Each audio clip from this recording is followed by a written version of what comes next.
काटो काटो काटो, काट दिया विकास के नाम पर वृक्षों की हत्या।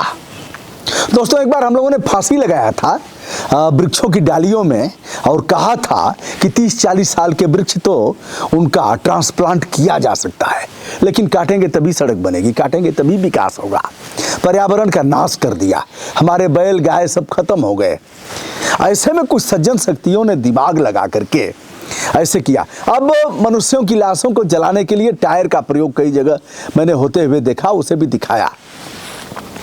अब अगर बैल और गाय का प्रयोग किया जाए, उनका पालन पोषण किया जाए, तो कुछ प्रोडक्ट ऐसे भी तैयार किए जा सकते हैं जिसे तैयार किया गया है, इस पर लाशें जलाई गई हैं, इस पर भोजन बनाया गया है, इसको और भी तमाम कामों में प्रयोग किया जा सकता है। देख रहे हैं, जैसे लग रहा है कि लकड़ी के टुकड़े को काट काट करके ऐसे बनाया गया है। हम जिनके साथ हैं उनका परिचय कराते हैं, और कई प्रोडक्ट हैं। यह गोवंश यानी गोबर से ही यह प्रोडक्ट तैयार किया गया है। मच्छर भाग जाएंगे और इसका कोई असर भी नहीं होगा। एक बार वो एक वकील साहब गए डॉक्टर साहब को दिखाने। डॉक्टर साहब ने कहा सब खत्म कर दिए हो, तब क्या आए हो, कितना सिगरेट पिए हो? उन्होंने कहा डॉक्टर साहब दिमाग खराब मत करिए, देखना हो तो देखिए, सिगरेट कभी हाथ नहीं लगाया। डॉक्टर ने कहा एक्सरे रिपोर्ट कह रही है कि सिगरेट चेन स्मोकर हो वकील साहब, हम नहीं देखेंगे। वकील साहब ने कहा भाड़ में जाए तुम्हारी डॉक्टरी, हमने कोई नहीं पिया है। अंत में शोध हुआ तो पता लगा कि जिस कॉइल का प्रयोग हुआ है उसी से वकील साहब का पूरा हाथ खराब हो गया है। हम जिनके साथ हैं उनका परिचय कराते हैं। एक बार बताएं सर अपना परिचय। है sir doctor BK Dwivedi, doctor Brajesh Kant Dwivedi, निदेशक बायोवेद शोध संस्थान, और ये प्रयागराज है, रामबन गमन रोड, सिंगवेरपुर के पास मोहरब में बायोवेद कृषि प्रौद्योगिकी ग्राम के प्रांगण में आप बैठे हैं। और एक यहाँ सर ये था कि 2008 के पहले पूरे कुश की खेती होती थी और रामबन गमन मार्ग पर भगवान त्रेता युग में आए थे। इस पर लोगों की उत्सुकता बनी होगी। ऐसे काफ़ी हल्का है और इससे पार्थिव शरीरों को भी जलाया गया है। अब जलाने के प्रयोग में लोग ला रहे हैं। यह कैसे बनाया आपने और क्या कंसेप्ट है इसका? गोबर की लकड़ी है जी, इसको जो है कास्ट वुड भी काऊ डंग वुड भी बोलते हैं जी। तो इसमें ये गोबर से बनी हुई है जी। जैसा सर ये कंसेप्ट बहुत पुराना है कि अपने यहाँ गांव में जो है हम गोबर को जलाते थे कंडा के रूप में, उपली के रूप में, तो इसमें सर धुआं होता था जी। तो मैंने इसमें तनी के इसमें जब छेद कर दिया है भीतर, आपने देखा है कि हालो हो गया, तो इसमें जो है ये धुआं रहित हो गया। अच्छा, तो मेरा जो गोबर है वो धुआं रहित होगा। धुआं रहित कैसे होगा? इस धुआं रहित सर जब इसमें ऑक्सीजन जाएगी, जैसा इसमें देखा आपने सर, हमने छेददार बना दिया। हाँ देखिए, अब एक बार चूल्हे को भी दिखाते हैं जिससे भोजन बन सकता है और यह धुआं नहीं होगा। धुआं नहीं होगा। और गांव में सर ये था कि जब धुआं होता है तो बर्तन काला हो जाता है। तो जब गैस पर आप खाना बनाती हैं औरतें बर्तन, तो उसमें वो बर्तन काला नहीं होता है। तो ये जस्ट लाइक गैस की तरह जलता है। और इसमें साइंटिफिक रीजन ये है कि ऑक्सीजन सर किसी चीज को जलाने में मदद करती है। तो जब अगर कार्बन इसमें डाइऑक्साइड निकलेगी, धुआं निकलेगा, तो जो इसकी ज्वलनशीलता है, जो हीट कैपेसिटी है, वो 25 से 30% कम हो जाएगी। तो जब इसमें छेद बना दिया गया तो इसकी लकड़ी की जो है उपली की जो जलने की और हीट की इंटेंसिटी थी वो 25 से 30% बढ़ गई। गोबर वही है लेकिन उसी गोबर को हमने स्मोकलेस लकड़ी बना दिया। तो जब स्मोकलेस लकड़ी बन गई तो इसमें जो है कई फायदे हुए।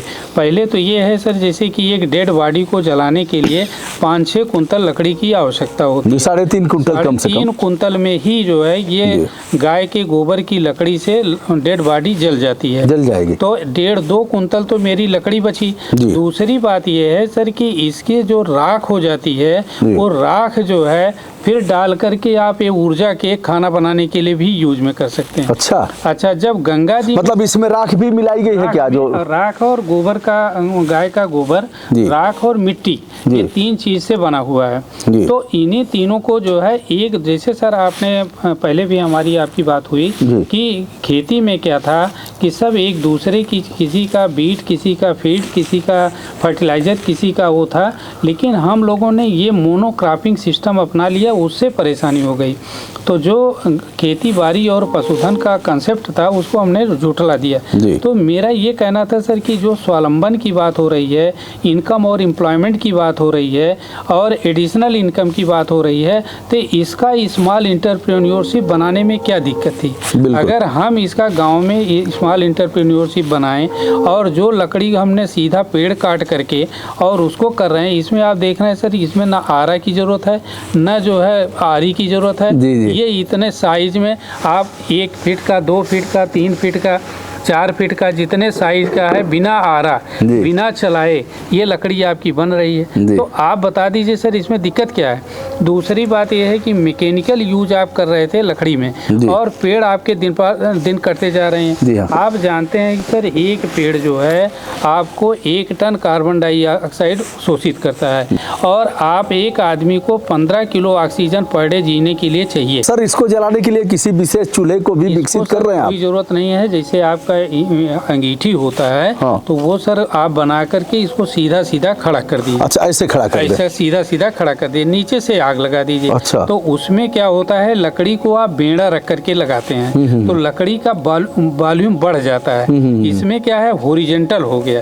तो जब ये उसमें हॉरिजॉन्टल हो गया तो ये आग सीधे लो यहाँ से आएगी और आग की इफिशियंसी देर तक जलेगी। उसको कोई भी चीज को पकाने में आपको थोड़ा टाइम चाहिए कि अचानक नहीं होता।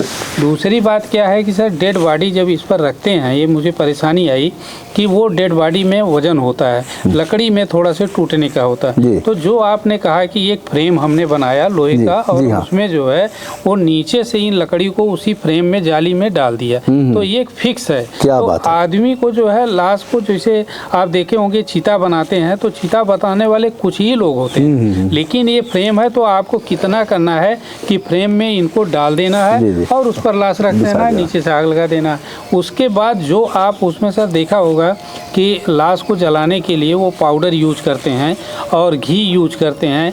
अगर काश इसमें अभी तो हमने इसको केवल ये किया है, इसमें केवल 1% 2% उन सामग्री का उपयोग कर दें तो इसकी इफिशियंसी 50% बढ़ जाएगी। दूसरी बात, जो गंगा जी में पोल्यूशन हो रहा है, गंगा जी का DO बढ़ जाएगा, डिजॉल्व ऑक्सीजन बढ़ जाएगी और ये जब राख जो है उसमें गंगा जी में जाएगी तो बैक्टीरियोफेज बढ़ जाएगा। हमारे गंगा का जो फ्लोरा फाना है, जो हमारी मछलियां हैं, जो हमारे जू प्लैंक्टियन है, फाइटोप्लैंक्टियन, कुछ तो सर मछली और स्विच जिसको डॉल्फिन आप कहते हैं वो पहले दिखती थी तो सही बात, अब सब गायब हो गई।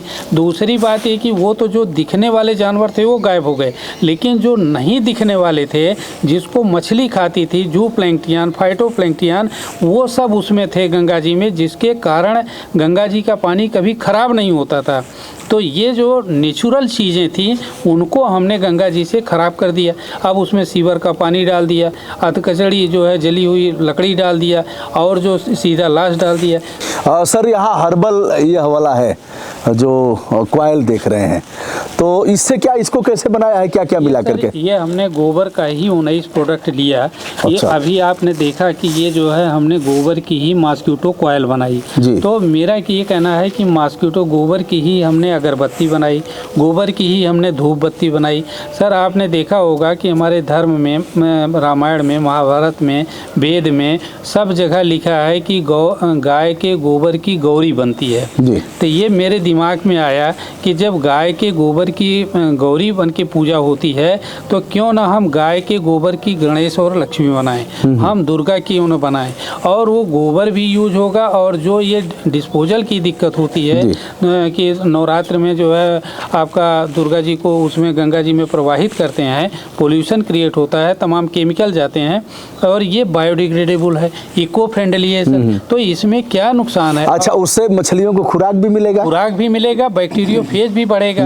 जो गंगा जी को मैकेनिज्म होता है सर, जैसे आपके शरीर को चलाने के लिए आपका हार्ट, किडनी और लीवर होता है, उसी तरह से गंगा पिताजी के भी हार्ट और किडनी के रूप में वो सर एक अपेक्षा विनम्रता के साथ मैं करूंगा कि इस बार के नवरात्रि में कुछ दुर्गा प्रतिमाएं गोबर की बनेंगी। हमने सर ये किया कि जो दीपावली में था तो पहले हमने इसको छोटे के रूप में गणेश लक्ष्मी बनाया। हाँ, लोग बड़ा चाहेंगे, थोड़ा बड़ा देखना चाहेंगे। ये सर जो है दीपावली में हमने 80-85 हजार जो गाय के गोबर की गणेश लक्ष्मी इलाहाबाद के घरों में गोबर की पूजा करा दिया। वाह वाह। दूसरी बात है कि शिवरात्रि में सर हमने जो है वो शंकर जी बनाया जिसमें लोग रुद्राभिषेक करते हैं। तो वो जो गोबर और मिट्टी का बनाया तो उसके ऊपर जब रुद्राभिषेक करेंगे और हमने लाख के सहायता से बनाया तो वो वायरस फंगस बैक्टीरिया को किल करता है।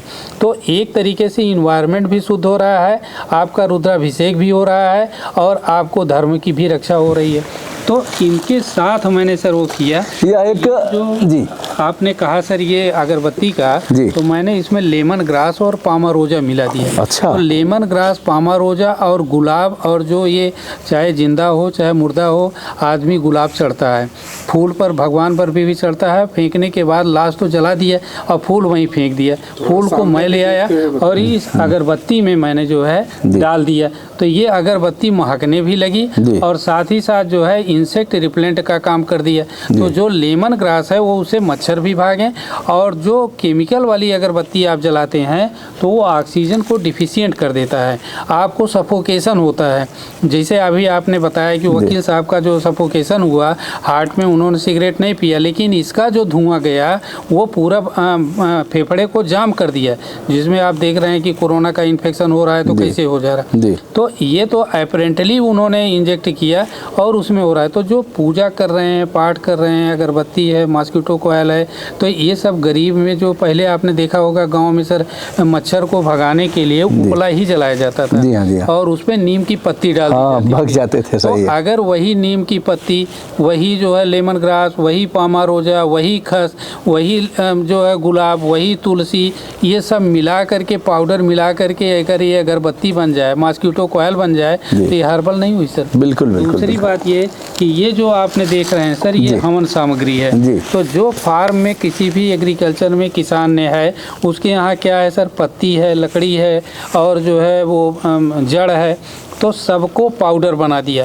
और यही जो पाउडर गुलाब का था, तुलसी का था, लेमन ग्रास का था, उसमें इसको मिला दिया। तो ये सुगंधित भी हो गया और शंकराचार्य जी इस पर जो है हवन भी कर रहे हैं। और हवन करने से इसमें डीओ जो है इसकी सर बढ़ गई। हवन का भी महत्व है, ऐतिहासिक महत्व है, वैज्ञानिक महत्व। जी हाँ, जी हाँ। तो मेरा ये कहना है कि इसको, ये सारी चीज़ों को इनकम और एम्प्लॉयमेंट से जोड़ दिया, तो जिससे ज़्यादा से ज़्यादा लोगों को वो जो है पूजा भी हो और उसके बाद हवन भी हो, साथ ही साथ लोगों को एम्प्लॉयमेंट भी मिले। और ये एम्प्लॉयमेंट ऐसा है जो गांव में गरीब आदमी इंटरप्रेन्योरशिप बना करके फैक्ट्री गांव में लगा ले, स्वावलंबन गांव से शुरू हो। तो ये एक छोटा सा प्रयास है। आपके यहाँ जो बच्चे पढ़ते हैं कुछ इस तरह का उन्होंने उनके लिए यही किया, जो बीएससी एग्रीकल्चर के बच्चे आए हैं तो उनको ये सर ट्रेनिंग देते हैं कि लर्न एंड अर्न। अभी सर नई एजुकेशन पॉलिसी आई है 2020 कि उनको जो है पढ़ाई के साथ कमाई। तो मैंने इनके इसीलिए बताया कि ये जो चीज़ें हैं जो गांव में बायो रिसोर्सेज हैं, एग्री वेस्ट मटेरियल हैं, उनसे कैसे आप अपने को जो है बढ़ा सकते हैं, कर सकते हैं। तो इनको देखने से ये लकड़ी में इन्वॉल्व हैं, ये मॉस्किटो कॉयल में इन्वॉल्व हैं। हमने सर इसी गोबर की फेस वॉश बनाई, फेस क्रीम बनाई। तो वो जो है गोबर का साबुन बनाया, गोबर का जो है वो किया। गोबर मेरा सर इतना बहुमूल्य चीज़ है कि आज अमेरिका ने पेटेंट करा रहा है गोबर पर, और हम गोबर को जो है आज वो जानवर को भगा दे रहे हैं। कभी भी सर हमारे जो गाय थी, वो जानवर थे, डार्ट एनिमल थे, ये सब एक दूसरे के, उसी से तो साँड़ होता था, उसी से तो बैल होता था। लेकिन जो है उसको हमने टेक्नोलॉजी से, प्रकृति से न जोड़ करके, एम्प्लॉयमेंट और इनकम से न जोड़ करके उसको अलग कर दिया। तो एम्प्लॉयमेंट का मतलब सर केवल यही है कि जो सरकारी नौकरी मिल जाए वही एम्प्लॉयमेंट है। तो इसलिए जो है ये एम्प्लॉयमेंट तो इतना ज़्यादा है कि यहाँ लोगों को काम करने वालों की कमी है, काम लोग लोग करने नहीं चाहते। सही। और दूसरे केवल ये चाहते हैं कि साहब हमको सरकारी नौकरी दिला दीजिए और 10 बजे आएँ और 5 बजे जाएँ और जो काम करें उसका घूस मिले और जो तनख्वाह मिले वो बोनस में मिले। तो ये कंसेप्ट हमको बदलना पड़ेगा। डॉक्टर साहब अपना कोई संपर्क सूत्र बताना चाहेंगे अगर लोग पूछना चाहेंगे? पीके द्विवेदी, मेरा मोबाइल नंबर है 9839337124, 98 39 33 71 और 24। कब से कब तक आप से बात करना? 10 बजे से लेकर के, वैसे तो मैं 24 आवर्स रहता हूँ, लेकिन ये है कि मैं किसानों के लिए, गरीबों के लिए और ये अपने जो प्राकृतिक चीज़ों हैं इन्हीं के धरोहर के लिए ही मैं ज़िंदा हूँ। और तो इसलिए सर वो जो प्रकृति के साथ मैं रहता हूँ तो प्रकृति तो 24 घंटा काम करती है, उसी के साथ मैं भी काम में रहता हूँ। ये ज़रूर है कि जैसा आप जानते हैं कि शरीर को थोड़ा से रेस्ट भी देना चाहिए, तो 2-4-6 घंटे भी रेस्ट करता हूँ। लेकिन ये है कि 10 बजे से लेकर 6-7-8 बजे तक लोग संपर्क कर सकते हैं, आके देख सकते हैं और यहाँ जो है उसको ट्रेनिंग लेके अपना सकते हैं। और काफ़ी हम लोगों ने यही किया कि लोगों को जो है एक, जिसे कहते हैं कि भाई मछली पालें और मछली पकड़ने का एक रास्ता बता दीजिए, उसका सर्वाइवल हो जाए। तो मेरा उद्देश्य है कि जो चीज़ें हमारी हैं, हमारे प्राकृतिक चीज़ में मिट्टी है, गोबर है, लकड़ी है, कागज़ है, उसके बाद जो बेकार आप समझते हैं उस बेकार से मैंने एम्प्लॉयमेंट और इनकम जनरेट किया है। तो इसलिए जो है और उनको बताया है। और वो मिट्टी को मैंने जो है मिट्टी का जैसे पेपर वेट बनाया, हमने गन्ने की खोइया का जो है हमने कलमदान बनाया, हमने कागज़ से हमने राखी बनाई, कागज़ से हमने गहने बनाए, उस पर लाख चढ़ाया और वो जो है बड़े घरों में गया। ये बायोडिग्रेडेबल है सर। और सिंगापुर में सर उन्होंने कहा कि मुझे दिवाली पर लाख चढ़ा के 4 लाख पीस आप सिंगापुर में बेचिए। मैं सर दाएँ बाएँ झाँकने लगा कि दिवाली पर लैकरिंग करके और 4 लाख पीस।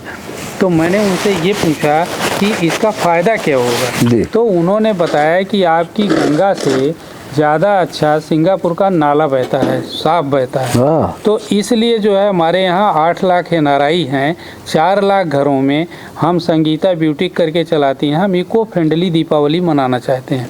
तो जब दिवाली पर आप लैकरिंग कर देंगे तो इसमें जो लाख है ये यूनिवर्सली एक्सेप्टेड जो है बायो फंजीसाइड है, बायो इंसेक्टिसाइड है। तो इसमें जब ये लाख हम दिया जलाएंगे तो हमारे मच्छर भागेंगे और दूसरे दिन इस दिवाली को तोड़ करके हम लान में डाल देंगे, अपने गमले में डाल देंगे। फल फूल और हमारे जो पेड़ पौधे हैं वो दूना गति से बढ़ेंगे। तो हमको इनको डिस्पोज ऑफ करने की ज़रूरत नहीं पड़ेगी। तो मेरा ये कहना है सर, अभी अमेरिका ने ये किया कि एक सज्जन थे वहाँ नॉर्थ कैरोलिना स्टेट यूनिवर्सिटी में, जैसे सर आप परिचित हैं और आप आए, तो उन्होंने कहा आप गोबर बहुत बात करते हो। और मैं 2-3 साल से उनको बता रहा था कि गोबर की गणेश लक्ष्मी बनाए। तो उन्होंने इस बार कहा कि 5 लाख पीस और गोबर की गणेश लक्ष्मी आप अमेरिका भेजो। मैं बिल्कुल स्वप्न में भी नहीं सोचा था कि गोबर अमेरिका मांगेगा और वो जो है डेवलप्ड कंट्री जो है वो गोबर की इतनी महत्ता देगा। आज हम इंडिया में रहते हुए हम लोग जो है सारा हमारा गोबर, गाय और भैंस सब परेशान हैं और प्रकृति परेशान है, लेकिन वो इतना डेवलप्ड कंट्री जो गोबर की गणेश लक्ष्मी मांग रहा है कि ये बायोडिग्रेडेबल है, इको फ्रेंडली है, ये किसी तरह से नुकसानदायक नहीं है। अब सर विडंबना देखिए कि जब उन्होंने 5 लाख पीस कर दिया, मैंने तो इसको थोड़ा बहुत एक एक्सपेरिमेंटल बेसिस पर बनाया था, 1500 पीस बनाया। मैं तो हाथ खड़ा कर दिया कि मैं जो है नहीं बना पाऊंगा, न मेरे लोग बना तो सर अगर इस तरह से होता तो गांव-गांव में रोजगार विकसित होते हैं, लोग सर मिल जाता, महिलाएं बनाती हैं और फिर लोग बनाते। इसमें मैंने ये कहा था, यमगिरी में था, महाराष्ट्र में वर्धा में जो है आप जानते हैं महात्मा गांधी जो है इंडस्ट्री MSME का है। मैंने सिर्फ ये कहा सर कि जो काऊ यूरिन है, एक छोटा प्लांट बना के हम घरों में दे दें। हम ये गोबर की लकड़ी की छोटी मशीन बना के घरों में दे दें और उनसे लकड़ी खरीद लें, तो वो जो गोबर उठाएंगे हम वर्मी कंपोस्ट का, जो ये आज स्टे एनिमल्स हैं, पालतू जानवर हैं, अपने बुंदेलखंड में भी हैं, हर जगह हो रहे हैं। मेरा कंसेप्ट ये था, मेरा सुझाव ये था कि एक बगीचा है, तो बगीचा में जो बाउंड्री वाल बना के सारी गाय को 50 लाख रुपए तो इन्होंने बाउंड्री वाल के लिए दे दिया।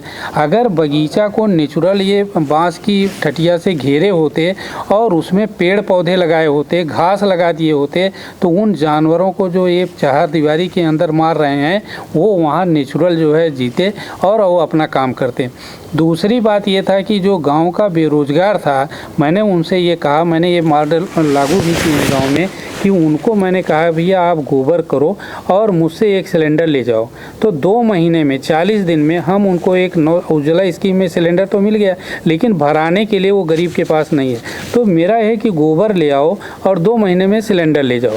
तो उनके जो गांव के अनएम्प्लॉयड यूथ थे वही गोबर ले आ रहे हैं, उनसे 40 दिन में ये बर्मी कंपोस्ट बना रहे हैं और 1800 रुपये की बर्मी कंपोस्ट बेच रहे हैं, 900 रुपया वो रख रहे हैं और 900 रुपये का सिलेंडर उनको दे रहे हैं।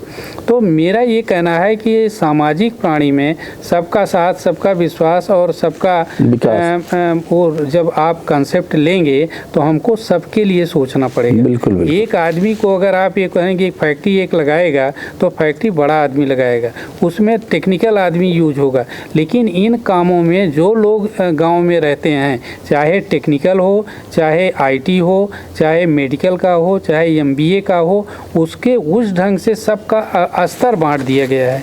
तो भैया आप अगर आप मान लीजिए बीटेक हैं तो आप बीटेक में इसमें और बनाएं कि जो शादी विवाह में जो है खाना बनता है तो हमारा सिलेंडर यूज होता है, तो इसकी बड़ी मोटी लकड़ी बनाएं कि उसमें डाल दें, उसकी स्ट्रेंथ बढ़ जाए, उसकी इफ़िशियंसी बढ़ जाए। इसमें आप आईआईटी आप लगाइए कि हीट की इफ़िशियंसी कैसे बढ़ जाए। यहाँ आप अपनी नैनो टेक्नोलॉजी डालिए, गोबर को नैनो टेक्नोलॉजी में हम परिवर्तित करें कि आज इतनी बड़ी लकड़ी है, ये जो है 4 इंची की लकड़ी बन जाए। हमने हवन सामग्री, हवन लकड़ी भी बनाई है, तो उनको हमने 12 और 14 लकड़ी दे दिया। तो हर एक आदमी आजकल रेडीमेड चाहता है, वो लकड़ी लाए, तोड़े, हवन बनाए। उसको भैया जो है ये लकड़ी गोबर की है और उसमें डालो, हवन सामग्री भी गाँव की है और इसको अब पूजा करो, तुम्हारा सब काम, और साथ ही साथ मेरा गरीब भी अपने पैर पर खड़ा हो जाए। तो इसमें सर क्या बुराई है? बहुत अच्छा। आज का दिन आप सभी को लग रहा होगा कि निश्चित ही बेरोजगारी खत्म हो सकती है, आत्मनिर्भरता आ सकती है और पर्यावरण पूरक हमारे धंधे हो सकते हैं। बहुत बहुत धन्यवाद आपको। अपने सर एक सेकंड बता दें कि देखिए ये राम केवट मिलन हमने अगरबत्ती बनाई, तो मेरा यही था कि भगवान राय थे और यहाँ दोनों से मिले थे। जी हाँ, तो दोनों का जो है गरीब का और एक चक्रवर्ती सम्राट का और मर्यादा पुरुषोत्तम राम का कैसे संबंध हो, इसी को मैंने इसमें किया है। और ये कहने में अतिशयोक्त नहीं है कि वर्तमान सरकार ने, माननीय मोदी जी ने इस बात को फील किया है और 75 साल में ये वो एग्रीकल्चर को ग्रास रूट लेवल पर, और सर यही दिव्य कुंभ भव्य कुंभ है, ये वही जगह है जहाँ भगवान राम का पैर केवट ने धोया था, लेकिन हमारे दिव्य कुंभ भव्य कुंभ में राजा ने स्वीपर का पैर धुला था। तो ये कंसेप्ट अब सर जो है नीचे से ऊपर की तरफ स्टार्ट हो गया है। अब वो दिन दूर नहीं जिसमें कि हम लोगों को जो है एक राम राज्य की स्थापना निश्चित होगी और ये बहुत जल्दी ही होगी सर। इसकी शुरुआत जो है शुरू हो गई है और आपने जो है राम केवट मिलन स्थली से, श्रृंगी ऋषि की तपोस्थली से भगवान का प्रादुर्भाव किया है। तो यहाँ लोगों को इनकम और एम्प्लॉयमेंट के लिए जो ये मुहिम आपने चलाई है, इसके लिए आपकी जितनी तारीफ की जाए उतनी कम है। सादर आभार, मंगल कामना। बहुत बहुत धन्यवाद दोस्तों।